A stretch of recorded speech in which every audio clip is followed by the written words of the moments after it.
नमस्कार साथियों, शिक्षा सलाह में आपका स्वागत है। अभी जो है हम लोग बात करने वाले हैं बिहार कर्मचारी चयन आयोग प्रथम इंटर स्तरीय बहाली के बारे में।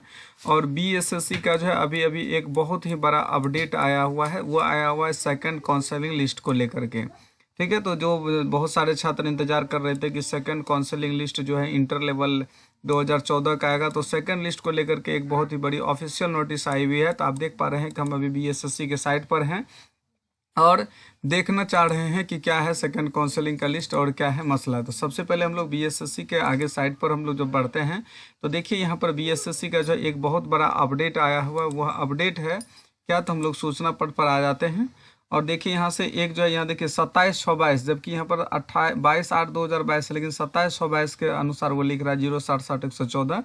क्या है नोटिस, इसको देखने का प्रयास करते हैं।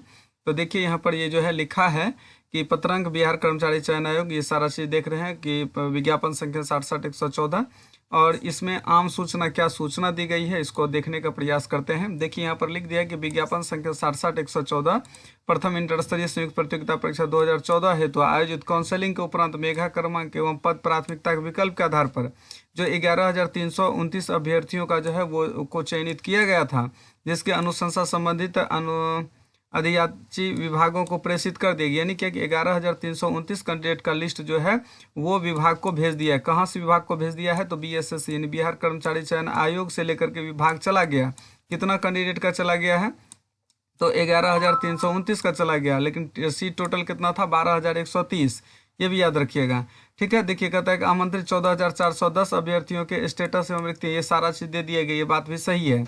ठीक है, आगे देखिए क्या कहता है, परीक्षाफल प्रकाशन के उपरांत वेटिंग लिस्ट जारी करने एवं भविष्य में काउंसलिंग हेतु उपलब्ध 177 पदों के लिए काउंसलिंग आयोजित करने के संबंध में कतिपय अभ्यर्थियों एवं विभिन्न माध्यमों से आवेदन प्राप्त हुए। यानी 177 पद खाली जो रह जाता है उसके लिए सेकंड काउंसलिंग के बारे में आवेदन प्राप्त हुआ है। किसको आवेदन प्राप्त हुआ है, तो ये आयोग को प्राप्त हुआ है। किसके द्वारा, तो स्टूडेंट के द्वारा प्राप्त हुआ। हालांकि ये जब इस समय लिस्ट पब्लिश किया था उसमें भी ये बात मेंशन किया था कि सेकंड लिस्ट पब्लिश किए जाएंगे, तो इसके लिए आवेदन प्राप्त हुए। अब देखिए आयोग क्या कह रहा है, आयोग कार्यालय को प्राप्त आवेदन अभ्यावेदन के आलोक में यह सूचित किया जाता है कि आयोग द्वारा, यहाँ देखिए आयोग द्वारा, इस मैटर को बहुत सीरियस मैटर है, कह रहा है कि आयोग द्वारा, इसको अदर कलर ले लेते हैं, यहाँ देखिए कहता है कि आयोग द्वारा विभागों से प्राप्त अधियाचना एवं नियमावली के आलोक में ही प्रकाशित विज्ञापन, यानी कह रहा है कि आयोग जो है जब तक विभाग से कोई अधियाचना प्राप्त नहीं होता, यहाँ से पढ़िएगा,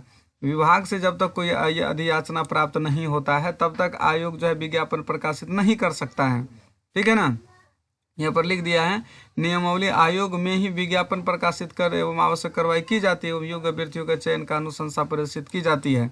यानी जब तक विभाग नहीं कहेगा कि इसको ये लिस्ट पब्लिश कीजिए तब तक नहीं करेगा, ये कहा जा रहा है। आगे देखिए क्या है, इसके बाद हम लोग आगे बढ़ते हैं थोड़ा सा।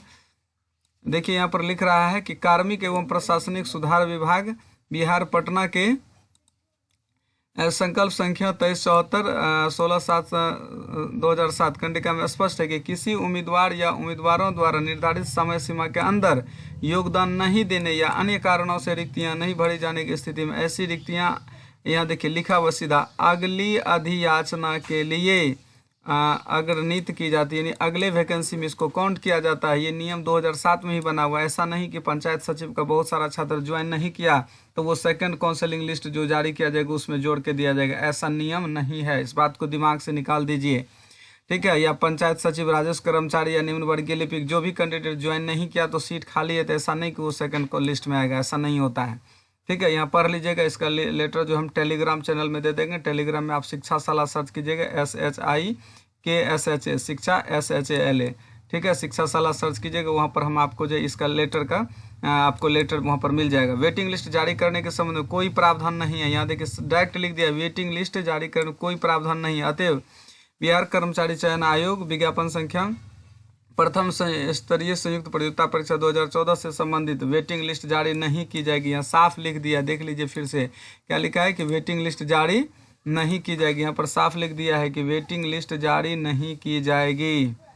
ठीक है, काउंसलिंग हेतु योग्य कतिपय अभ्यर्थियों के मामले माननीय उच्च न्यायालय पटना में विचाराधीन है। इन मामलों के निष्पादन के पश्चात काउंसलिंग के लिए उपलब्ध 177 पदों के विरुद्ध मेघानुसार योग्य अभ्यर्थियों को काउंसलिंग हेतु आमंत्रित करने का निर्णय लिया जाएगा। यानी कुछ मामला जो 177 को लेकर के वो उच्च न्यायालय पटना में इसका मैटर है 177 वाले के लिए, ठीक है। अगर ये इसका हाई कोर्ट डिसीजन दे देता है तो 177 के विरुद्ध आएगा, लेकिन वो सब जो कहिएगा कि पंचायत सचिव का इतना खाली रह गया, राजस्व कर्मचारी का इतना खाली रह गया, वो सब जोड़ के सेकंड लिस्ट आवे, ऐसा नहीं होता है, ठीक है। तो ये थी एक महत्वपूर्ण सूचना, ठीक है। और ये सूचना को आप अपने मित्र तक शेयर करके ज़रूर पहुँचाइएगा।